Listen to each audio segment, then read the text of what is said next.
Hi, my name is Alan from LB Property. Welcome back to my YouTube channel.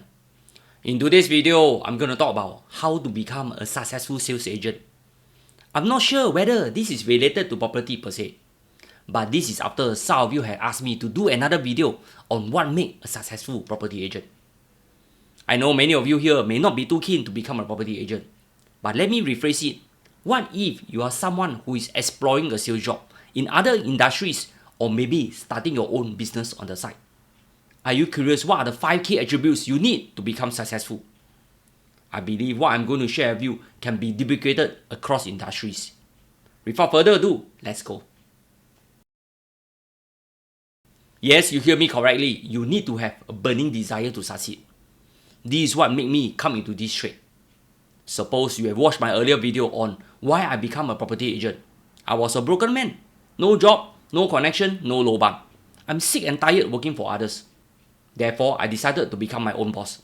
This means I must have a very strong push factor to go on this uncertain path all alone. Yes, all alone. No kaki, no mentor, but only a burning desire to succeed in whatever that lay ahead my path. Doing business, be it property sales or other form of business, is always a challenge and into uncharted territory. That is why if your beliefs are not strong enough, or you only want to come here and play only, sorry ho, then you better don't waste your time. To dive deeper into what is a burning desire, this means what you want to achieve for yourself or for your family. Is it for wealth? Is it for fame? Or is it to fulfill your own ego or to prove yourself of your own ability? For me, coming to sales is purely because of circumstances. In the early part of my career, I hate sales. I find that salesmen are sleazy people and I will avoid them at all costs. How irony, I'm in sales today. Anyway, back in those days, I was jobless and broke. I was fighting for survival. Becoming my own boss seems to be the most logical thing to do.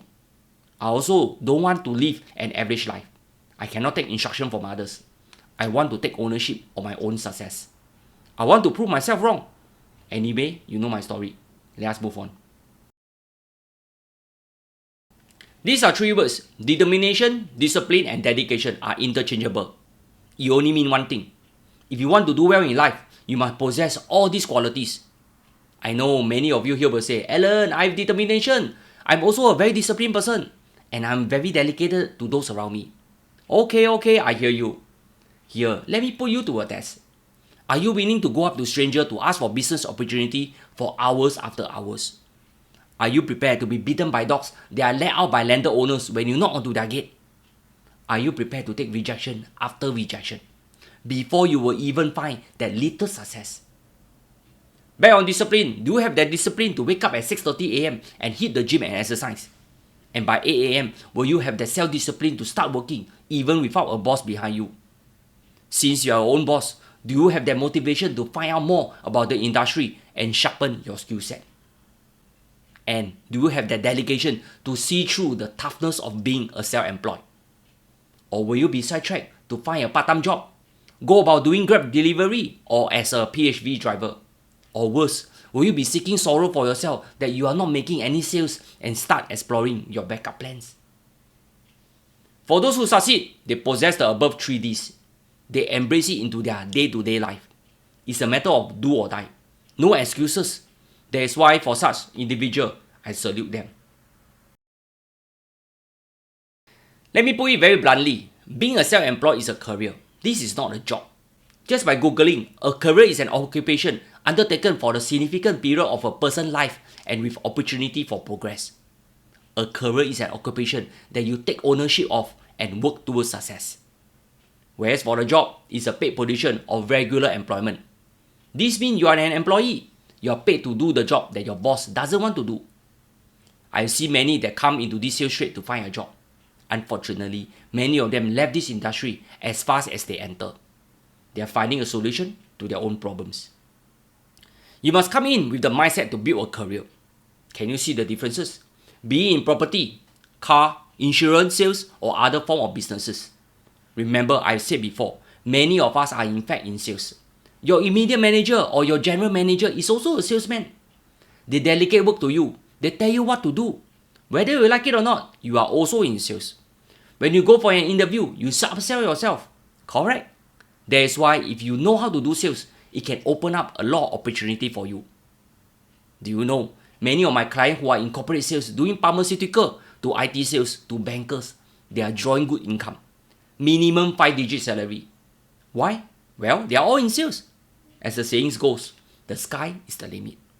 They are the one that bring in the cash flow to the company. Incidentally, many of them progress to become the CEO too.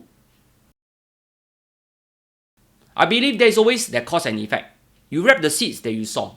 If you put in effort in finding client, you will make it one day. Be it small or big deal, you will have to work hard to find it. This is sales. This is doing business. For successful individuals that make it, they put in an enormous amount of effort to see it through. They are constantly on the ground. They try different methods to generate income. When they make some money, they reinvest their earning back into their business so that it can continue to grow. They keep abreast of the latest policy to stay relevant.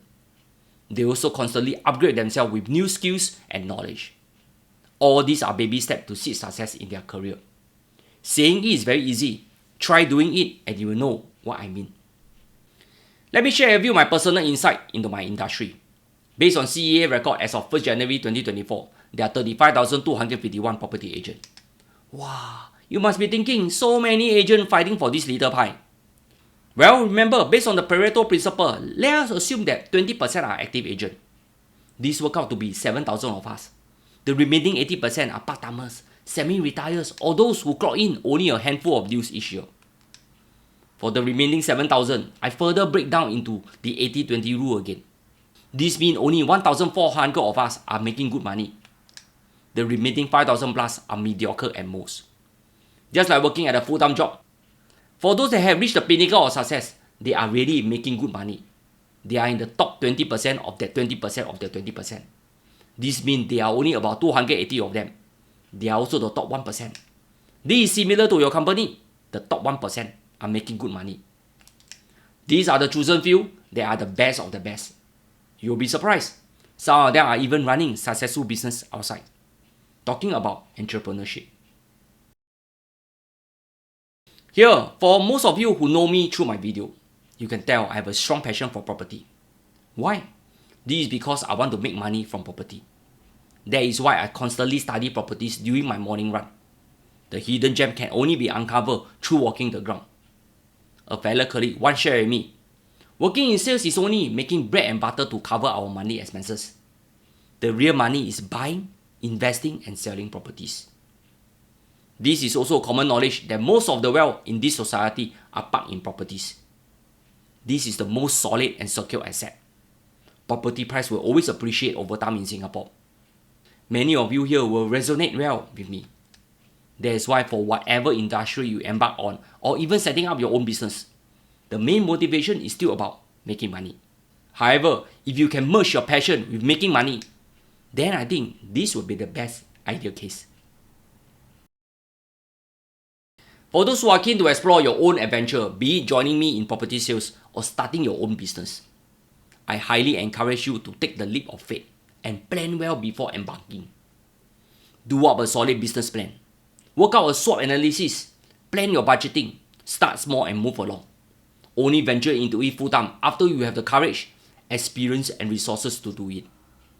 On another note, I realize many Singaporeans are too cautious in going into business. Maybe they study too much. There is too much to lose. Maybe our education system only teach them how to score A's and go to a good school and so on. I think we should change this. The future of tomorrow need more entrepreneurs and not workers, as job can always be outsourced or displaced overnight. Don't say I never hint you. My parting thoughts to those who have plans to start this journey: keep faith in what you do. Ignore the naysayer. Keep working hard and never ever give up, even when you are facing the darkest night in your career. As Steve Jobs famously said, you cannot connect the dots going forward. You can only connect the dots looking backwards. So, you have to trust that the dots will connect you in the future. That's all. I have come to the end of this video. Hope you enjoy it.